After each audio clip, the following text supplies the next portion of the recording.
sekarang mari kita belajar tentang kebahagiaan. Oke, silahkan teman-teman yang mungkin ambil nafas sebentar, karena ini materinya padat malam hari ini. Baik, tentang kebahagiaan ada beberapa tips, beberapa kata-kata bijaksana dari Seneca. Yang pertama, kata Seneca begini: orang itu menjadi sengsara karena ia berpikir dirinya begitu. Begitupun dengan bahagia. Jadi pertama, Seneca ingin mengingatkan pada kita, bahagia atau tidak itu tergantung pemikiran kita tentang diri kita. Kunci pertama itu sama sekali tidak ada hubungannya dengan hal-hal di luar diri kita. Kuncinya tentang anggapan kita, pikiran kita terhadap diri kita. Sepahit apapun situasi, separah apapun kondisi, kalau kita menganggap, aku masih bahagia, aku masih bersyukur dengan situasi seperti ini, aku ini masih tergolong orang yang beruntung, jadi aku harus tetap bersyukur dan bahagia. Loh, itu ya kita bahagia. Meskipun situasinya sebenarnya tidak terlalu sedih, tidak terlalu mengenaskan, meskipun hanya kesulitan kecil saja dalam hidup, tapi kalau kita merasa, wah, hidupku ini malang sekali, hidupku ini menyedihkan sekali, salahku apa kok Allah mengujiku seperti ini, ya jadilah kita orang yang tidak bahagia. Meskipun mungkin sebenarnya ujiannya hanya kecil saja. Sebaliknya, orang yang ujiannya sangat berat tapi menganggap, aku masih bahagia, masih banyak orang yang lebih malang dari aku, lebih sedih nasibnya dari aku masih tetap harus bersyukur pada Allah. Itu pun dia masih orang yang bahagia. Jadi bahagia atau tidak itu tergantung anggapan kita, pikiran kita tentang diri kita. Tidak tergantung pada hal-hal di luar diri kita, apapun situasinya. Jadi bagi teman-teman yang ingin bahagia, ayo dimulai sekarang. Tidak usah nunggu nanti, tidak usah pakai disarati macam-macam. Saya akan bahagia Pak kalau lulus, saya akan bahagia Pak. Bahagia sekarang tidak nunggu lulus juga bisa kok. Alhamdulillah, skripsiku sudah memasuki tahap akhir. Meskipun prosesnya lama, masih banyak teman-teman yang tidak selesai-selesai, bahkan proposal saja belum. Yang belum proposal, alhamdulillah aku sudah mulai nggarap proposal sebentar lagi. Banyak teman-teman yang sampai kena DO nggak sempat nggarap skripsi. Yang DO mungkin ya alhamdulillah aku masih sempat merasakan seperti apa kuliah. Banyak loh saudara-saudara teman-teman kita yang sampai tuanya nggak tahu rasanya kuliah itu apa, sibuk dengan kesulitan hidupnya. Ada sangat banyak alasan untuk kita bahagia, sebagaimana juga ada sangat banyak alasan kalau kita tidak mau bahagia. Tergantung kita milih yang mana. Jadi pandemi ini kita sikapi seperti apa, membahagiakan atau menyengsarakan, masih dalam batas kita harus bersyukur ataukah sama sekali harus kita ratapi. Itu semuanya tergantung kita. Jadi tidak ada hubungannya dengan yang di luar diri kita. Maka yuk mari kita tata cara berpikir kita biar kita hidup secara bahagia. Kemudian ada rumus yang kedua, kata Seneca begini: kehidupan yang bahagia adalah yang sesuai dengan sifat alaminya. Jadi kebahagiaan itu akan muncul kalau kita ngerti kondisi harmonis, seimbang, alami dalam kehidupan kita. Ini nyambung dengan yang tadi ya, yang bagian kesederhanaan tadi, bahwa kita jangan berlebihan. Hiduplah di standar yang alami saja, sesuai sifat-sifatnya. Kalau bahasa tadi, sesuai divine reasonnya, sesuai sunnatullahnya.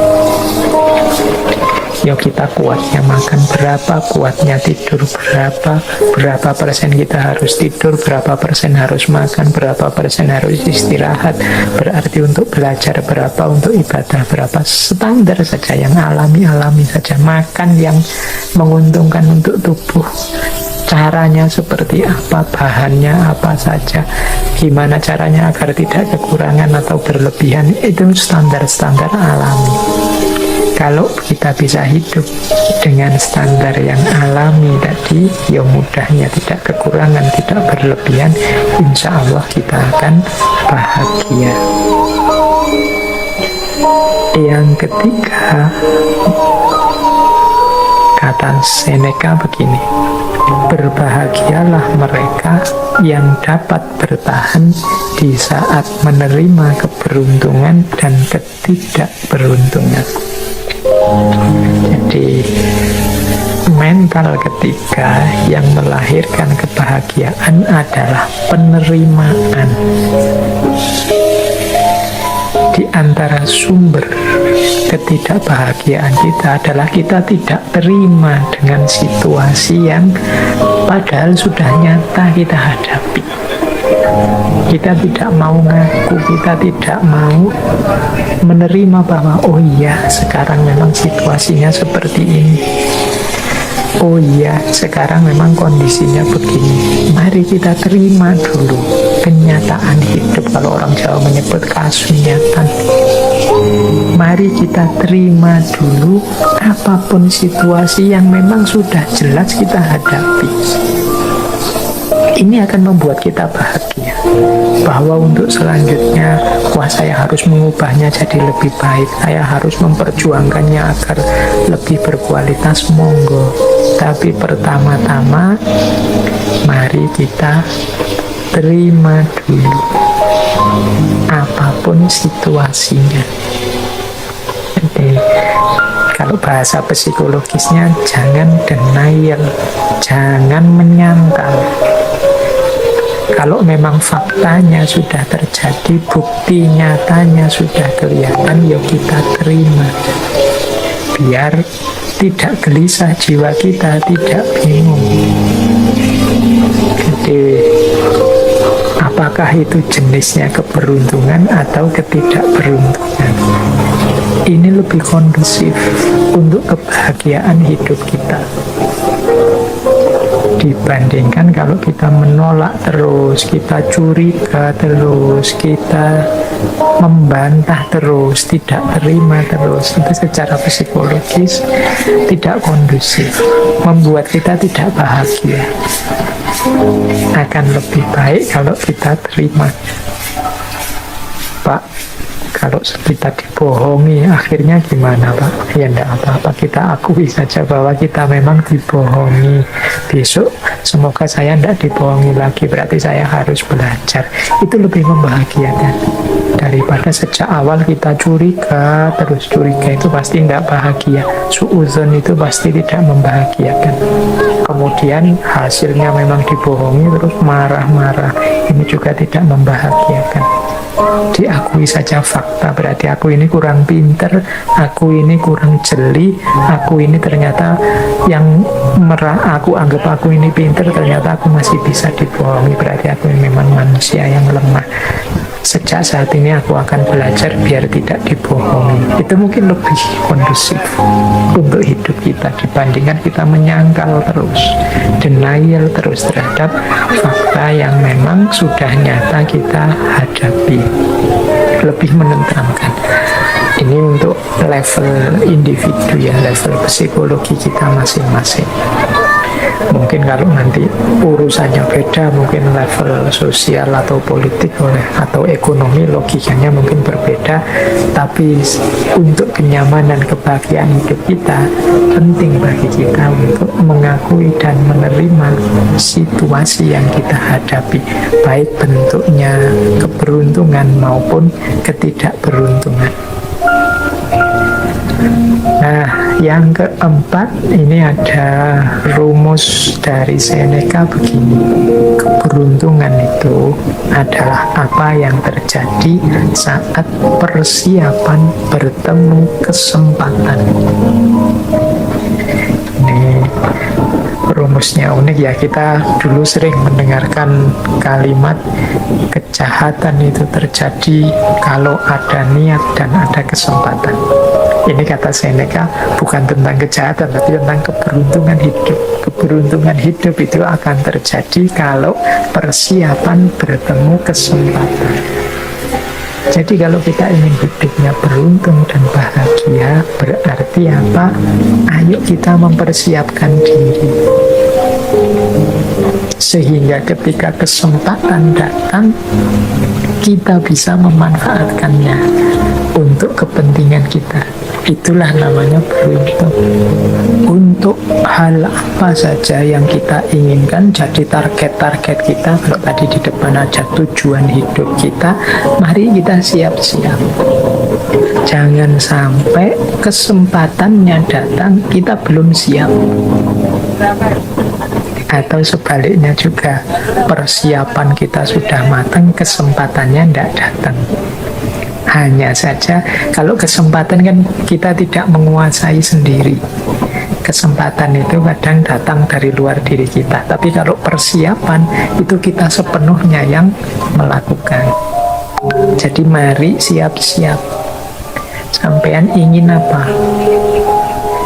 Misalnya saya nanti ingin jadi orang yang di masyarakat itu dihargai, kemudian mungkin disuruh ceramah, disuruh sambutan, bisa kalau tiba-tiba disuruh memberi tausiah, wah itu besok bayanganku begitu aku. Nah berarti harus sejak sekarang latihan ngomong, latihan pidato, latihan ceramah, itu persiapan.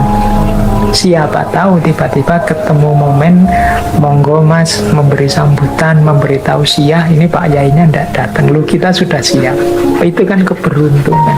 Begitu tampil, wah ternyata luar biasa, besok diundang bicara lagi ya. Itu namanya keberuntungan. Ketika persiapan ketemu kesempatan. Tapi kalau kita tidak siap sama sekali dan memang tidak menyiapkan diri, ya kesempatannya datang, dia akan lewat sia-sia. Monggo mas tausiah, aduh mohon maaf saya tidak mampu, saya tidak pernah, saya tidak bisa, ya sudah kesempatannya lewat. Itu contoh sederhana. Dalam hal apapun juga begitu. Ketika teman-teman ingin meraih sesuatu, persiapkanlah diri sebaik-baiknya sehingga ketika sesuatu itu hadir, kita sudah siap menyambutnya. Itulah kuncinya hidup bahagia. Jadi beruntunglah kita yang ketika kesempatan datang kita sudah siap. Ini diantara rumusnya kebahagiaan. Berarti sehubungan dengan target-target hidup kita, keinginan-keinginan kita harus mempersiapkan diri untuk menghadapinya, mengelolanya begitu kesempatannya datang. Karena keberuntungan itu terjadi ketika persiapan bertemu kesempatan. Jadi ada 4 rumusnya kebahagiaan. Kalau versinya Seneca, yang pertama, pikiran kita tentang diri kita jadi kunci bagi kebahagiaan kita. Yang kedua, hidup yang alamiah, tidak berlebihan, tidak kekurangan, sesuai sunnatullahnya, akan lebih membahagiakan. Yang ketiga, kekuatan kita untuk menerima kemampuan kita untuk menerima apapun situasi, baik beruntung atau tidak beruntung, adalah sumber kebahagiaan. Dan yang keempat, kesiapan kita untuk mengelola, menghadapi kesempatan apapun yang datang. Jadi itu antara lain kuncinya kebahagiaan menurut Seneca.